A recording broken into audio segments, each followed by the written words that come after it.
অনেকেই মনে করেন কারবালার ময়দানে ইমাম হুসাইন আলাইহিস সালাম অসহায় ছিলেন, কিন্তু জানলে অবাক হবেন কারবালার ঘটনায় ইমাম হুসাইন আলাইহিস সালামের সাহায্যে এসেছিল একজন জিন, যার নাম ছিল জাফর।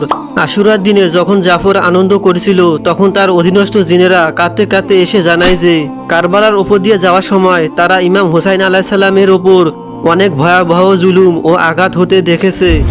এই খবর শুনে জাফর মুহূর্তে যুদ্ধের পোশাক পরে এক বিশাল বাহিনী নিয়ে কারবালায় পৌঁছান। কিন্তু সেখানে পৌঁছে তিনি এক বিস্ময়কর দৃশ্য দেখেন। তার আগে বহু ফেরেশতা ও জিনের বাহিনী সারিবদ্ধভাবে দাঁড়িয়ে আছে। জাফর যখন ভাবছিলেন কিভাবে হুসাইন আলাইহিস সালামের কাছে যাবেন, তখন ইমাম হুসাইন আলাইহিস সালাম তাকে ডাকলেন। জাফরের পৌঁছানোর পর তিনি ইমাম হুসাইন আলাইহিস সালামের কাছে অনুমতি চান যে তিনি এক মুহূর্তে শত্রুদের ছাই করে সবকিছু ধ্বংস করে দেবেন। কিন্তু ইমাম হুসাইন আলাইহিস সালাম তাকে বলেন, জাফর না, আল্লাহ তাআলা এটাই চান।